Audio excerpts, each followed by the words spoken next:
Somewhere right now, someone is trying to provoke you.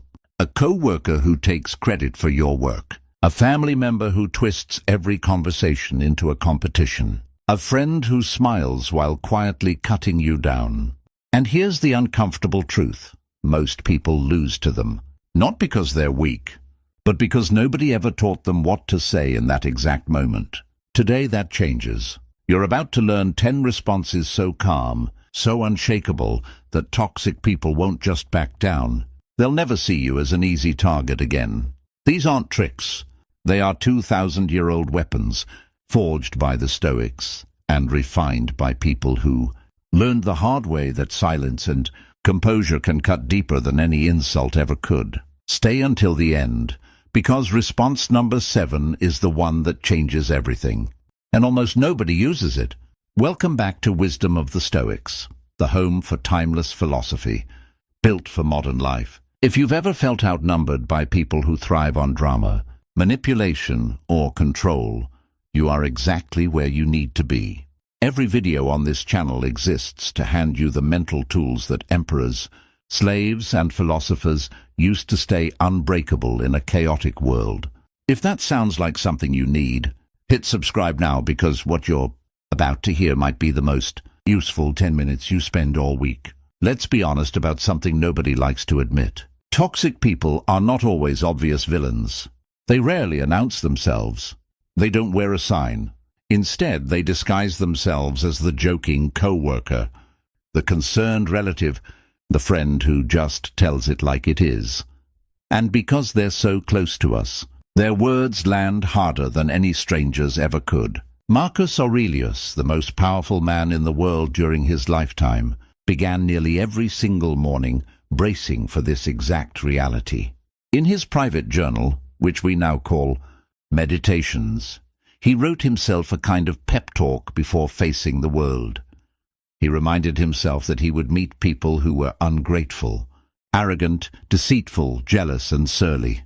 Not maybe, not occasionally, every day. And instead of dreading it, he prepared for it like a soldier prepares for battle, calmly, deliberately, without fear. That's the first shift we need to make together today. Toxic behavior is not a personal attack that catches you off guard. It's weather, it's traffic. It's an entirely predictable feature of living around other imperfect humans. Once you expect it, it loses its power to shock you. And once it can't shock you, it can't control you. Think about how differently we treat expected discomfort versus unexpected discomfort. A sudden downpour when you left your umbrella at home feels like a small, personal betrayal from the universe. But if you checked the forecast that morning and packed accordingly, the exact same rain becomes background noise, mildly inconvenient, nothing more. Marcus Aurelius was doing precisely this every morning with people. He wasn't being pessimistic or cynical about humanity. He was simply refusing to be blindsided by something he already knew. From decades of ruling an empire was coming. Most of us do the opposite. We wake up expecting fairness, kindness, and good faith from everyone we encounter, and then feel personally wronged, disoriented, even a little betrayed, every single time someone fails to meet that expectation. That disorientation is exactly where toxic people gain their leverage, and in the split second where you're too shocked to think clearly, they've already landed their comment and moved on, leaving you to clean up the emotional wreckage on your own time. The moment you stop being shocked, that window closes. You see the comment coming, you recognize the pattern, and you respond from a place of calm preparation instead of scrambling reaction. But knowing this isn't enough. You also need the actual words, the responses, that turn a toxic exchange from something that drains you into something that reveals instantly who has the real power in the room. So let's get into it. 10 responses, real Stoic principles behind each one, and real stories of people who used them, some from history, some from everyday life, to reclaim their peace. Before we start, I want you to do one thing for me. If even one of these 10 hits home, drop a comment with the number. It helps me know which lessons matter most to you, and honestly, it's incredible to see this community recognize itself in these stories. Let's begin. Response number 1. The silent pause. Picture this. You're in a meeting. Someone makes a snide comment about your work in front of everyone. Not enough to be obviously rude, just enough to make you feel small. Every instinct in your body wants to snap back immediately. Your chest tightens. Your face flushes. Words are already forming in your throat. Here is the first response, and it isn't a sentence at all. It's silence. A deliberate, unhurried pause before you say anything. Epictetus, a man who spent years of his life enslaved before becoming one of history's great philosophers, taught something that feels almost impossible in the heat of the moment. Between the insult and your reaction, there is a gap, and in that gap lies your entire freedom. He said that it's not events that disturb us, but our judgments about those events. The co-worker's comment is just noise in the air until you decide what it means and how you'll respond to it. When you pause, really pause, 3 or 4 full seconds of silence while you hold eye contact, something remarkable happens. The toxic person who was expecting an emotional reaction to feed on gets nothing. Their comment just hangs there awkwardly in open air. Silence has a strange power. It makes the other person's words sound louder and pettier than they ever intended, simply because nothing rushes in to cover them up. There was a woman named Eleanor, a project manager at a mid-sized company, who told a story about a colleague who constantly undermined her in meetings. For months she'd respond quickly, trying to defend herself, and it never worked. It only escalated things. One day, exhausted from trying, she simply didn't respond right away. She let a comment sit in silence for a long, uncomfortable 4 seconds before calmly moving the meeting forward. The room noticed, not because she said something clever, but because she said nothing at all, and that nothing spoke volumes. The colleague, expecting a reaction, looked visibly rattled by not getting one. That silence became her signature move. People started to notice that undermining her simply didn't land anymore. The lesson here isn't to bottle up your emotions. It's to separate the moment of provocation from the moment of response. Marcus Aurelius called this the ruling faculty, the part of you that observes your own reactions before acting on them. When you master that gap, you're no longer a puppet reacting to strings. You become the one holding them. If you've ever felt that urge to snap back instantly and instead wished you'd waited, you're not alone. Tell me about it in the comments. It's one of the hardest habits to build, but also one of the most transformative. It helps to understand why the pause works on a physiological level, not just a philosophical one. When we're provoked, the body floods with stress hormones almost instantly. Adrenaline, cortisol, preparing us for a fight that, in a boardroom or a living room, we're never actually going to have. This is the same ancient survival system that once helped our ancestors escape predators, now firing off because someone made a snarky comment about a spreadsheet. The physical sensation is real, but the danger is almost never real. A few seconds of silence gives that initial chemical surge time to crest and begin to fall, so that whatever you say next comes from a calmer, clearer part of you, rather than the panicked reactive part. This is precisely what Epictetus meant when he distinguished between impressions and judgments. An impression is the raw, immediate sensation, the sting of the comment, the flush of anger. A judgment is the story we quickly attach to that sensation. This person is trying to humiliate me. I have to defend myself right now or I'll look weak. The pause interrupts the automatic leap from impression to judgment. It gives you back the choice that in the heat of the moment feels like it isn't there at all. And once you've practiced this enough times, the pause stops feeling like restraint and starts feeling like clarity. You're not holding yourself back. You're simply seeing the situation accurately before you act on it. Response number 2. That's an interesting way to see it. Toxic people often speak in absolutes designed to box you in. You always do this. You never think of anyone but yourself. Everyone agrees with me on this. These statements aren't really about truth. They're about control. They're designed to make you defend yourself, which keeps you on the back foot and them in charge of the conversation. The second response short-circuits this entirely. That's an interesting way to see it. Notice what this sentence does. It doesn't agree. It doesn't argue. It doesn't escalate. It simply acknowledges that the other person has a perspective without accepting it as fact and without handing them the emotional reaction they were fishing for. Seneca wrote extensively about the futility of arguing with people who aren't interested in truth, only in winning.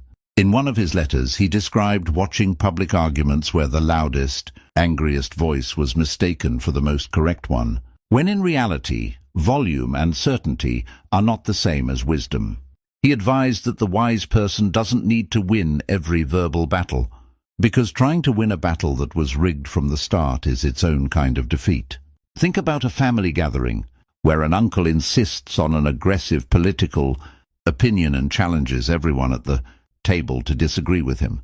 The old you might have taken the bait, spending the next 20 minutes in a circular argument that ruins the mood of the entire dinner and leaves you angry for hours afterward. The new you, armed with this phrase, simply says, "That's an interesting way to see it," and reaches for the potatoes. The conversation, deprived of its fuel, naturally moves on. You didn't lose. You simply refused to play a game designed for you to lose. There's a deeper Stoic principle buried in this response, and it's called the dichotomy of control. Epictetus divided the entire world into two categories: things within our control and things outside of it.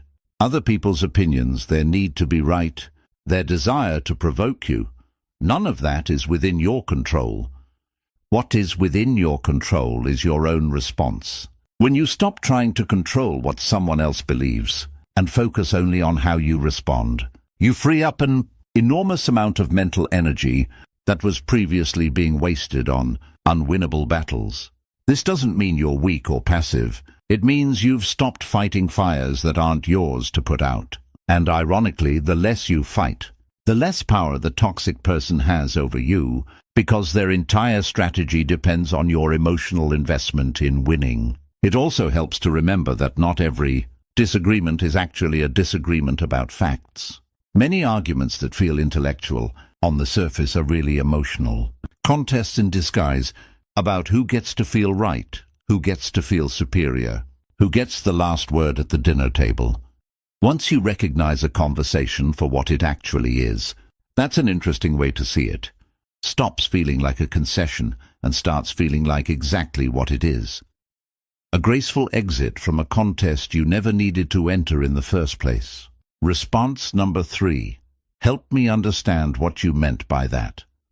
Some of the most toxic comments are delivered as jokes, wrapped in sarcasm, so that if you object, you're accused of not being able to take a joke. This is one of the oldest manipulation tactics in existence. Say something cutting, then hide behind humor if called out. The third response pulls the mask off, gently but firmly. Help me understand what you meant by that. This sentence does something powerful. It refuses to let the comment slide by disguised as a joke. It forces the person to either clarify, which often reveals the cruelty behind their words, or backtrack, because most people who use sarcasm as a weapon aren't prepared to defend their words when directly asked to explain them. Marcus Aurelius often reminded himself to seek understanding before judgment, to ask what is actually true rather than assuming the worst, or accepting a surface-level explanation. But this same principle, used deliberately, becomes a tool for exposing dishonesty. When you calmly and genuinely ask someone to clarify a backhanded comment, you're not being combative. You're holding up a mirror, and most toxic comments cannot survive being looked at directly. Consider a scenario many people recognize instantly. A friend says, in front of others, "Wow, you're actually eating that whole plate. Good for you, I guess." If you laugh it off, the comment sits there working its damage quietly. If you get defensive, you look thin-skinned. But if you calmly say, "Help me understand what you meant by that," something shifts immediately. The friend either has to admit, out loud, that it was meant as an insult about your body or your choices, which very few people are willing to do in front of others, or they scramble to walk it back with something like, "Oh, I didn't mean anything by it. I was just kidding." Either way, you've won. You haven't raised your voice. You haven't made a scene. You've simply refused to let the comment pass unexamined. This is what the Stoics called living according to reason, rather than reacting according to impulse. It takes practice, because our instinct is either to laugh along or to snap back defensively. But this middle path, calm, curious, direct, takes the sting out of the comment and puts the responsibility back where it belongs, on the person who said it. If this response resonates with you, I'd love to know. Do you have a moment where a backhanded joke really stuck with you? Share it in the comments below. You might be surprised how many people have lived through the exact same thing. There's an important nuance here worth sitting with. This response is not about catching someone in a gotcha moment for the sake of embarrassing them publicly. The tone matters enormously. If you deliver, "Help me understand what you meant by that," with sarcasm or an edge of triumph, you've simply traded one form of aggression for another, and the toxic person gets to reframe you as the one who overreacted. But when it's delivered genuinely curious, almost gently, it becomes something the other person cannot easily fight against. Because you haven't given them a target. You've simply asked a question. Questions are notoriously difficult to argue with, because arguing against a question makes you look defensive before you've even said anything of substance. Seneca often wrote about the difference between reacting from strength and reacting from wounded pride.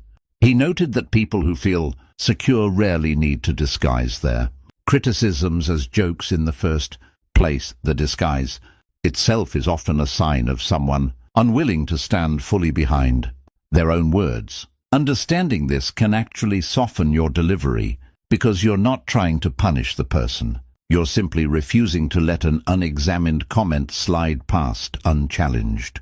Over time, people who rely on this kind of veiled cruelty tend to test their material elsewhere, because with you, the mask always comes off, and most of them aren't prepared to own what's underneath it.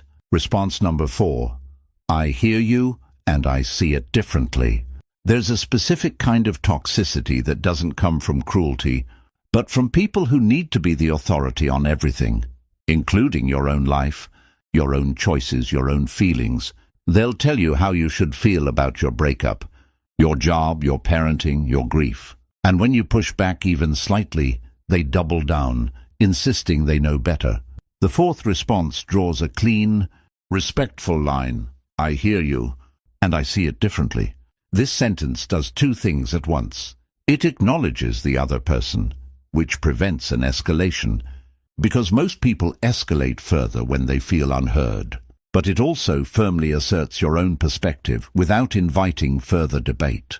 It's not an opening for negotiation. It's a closed door delivered politely.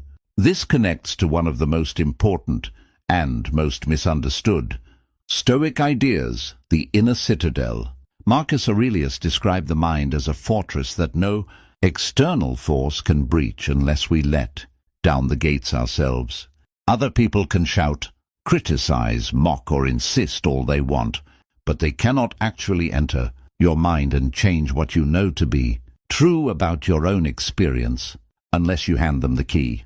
Think of someone going through a difficult divorce, being told by a well-meaning but overbearing relative exactly how they should feel, exactly what they did wrong, exactly what they should do next. For a long time they might absorb every piece of unsolicited judgment as fact, because the relative said it with such confidence.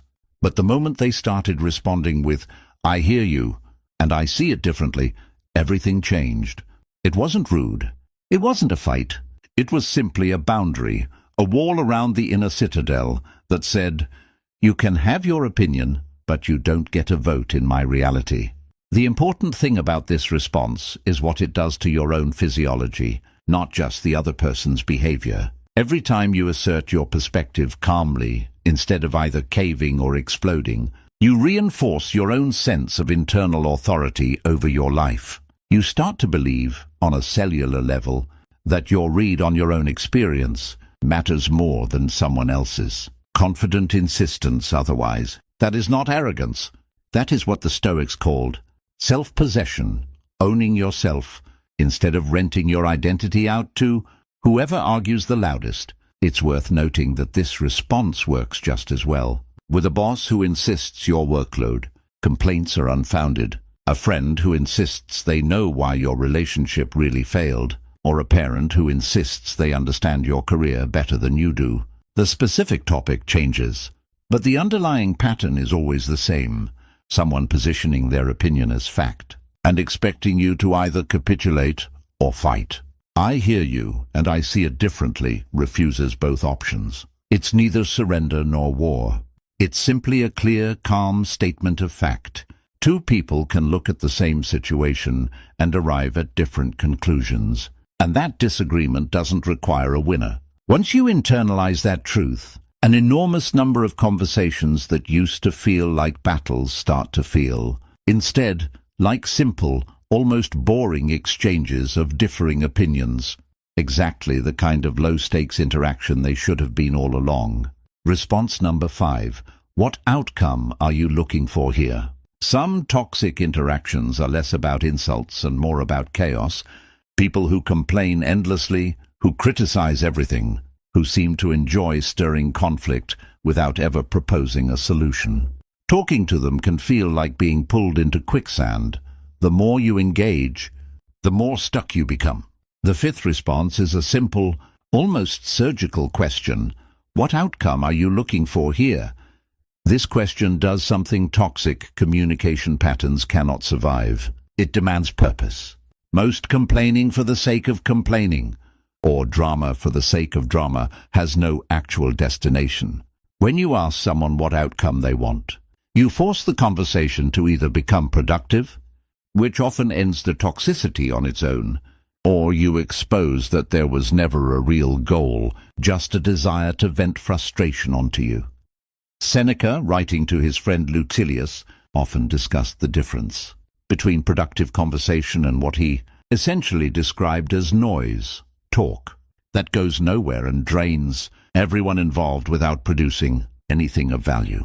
He advised guarding your time as fiercely as you'd guard your money, because time, once spent, cannot be recovered. Every minute spent in a purposeless, toxic exchange is a minute stolen from your actual life. Imagine a coworker who corners you daily with complaints about the company, about management, about everyone else in the office. Always negative, never constructive.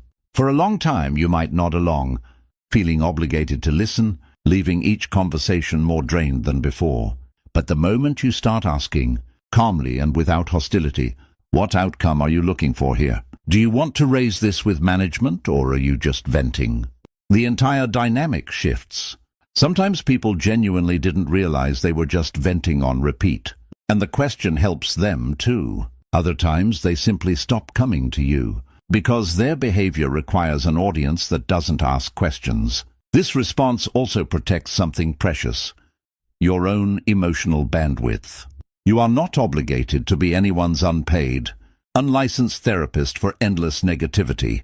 Setting this boundary through a simple, respectful question is one of the most efficient ways to filter out chronic complainers, without ever needing to confront them directly.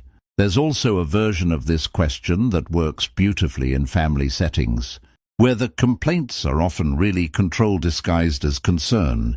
A parent who repeatedly brings up the same criticism of your life choices, your career, your partner, your parenting style, isn't always looking for a solution. Often the complaint itself is the point. It's a way of maintaining a sense of authority over your decisions long after that authority has stopped being appropriate. Asking gently, what outcome are you hoping for by bringing this up again, doesn't have to be combative. It can be asked with real warmth, but it still does its job. It invites the person to either articulate a genuine, actionable concern or to recognize, even if only privately, that they were repeating a script out of habit rather than love. Either outcome moves the relationship forward. Staying silent and absorbing the same complaint for the 100th time moves nothing forward at all. It simply confirms, to the other person that the pattern still works. Quick pause here. If you're enjoying this breakdown so far, this is exactly the kind of content we make every week on this channel. Hitting subscribe means you won't miss the next one, and it genuinely helps this channel keep making these deep dives into practical Stoicism. Now, let's continue, because the next response deals with something almost everyone struggles with: people who twist your own words against you. Response number 6. Let's go back to what I actually said.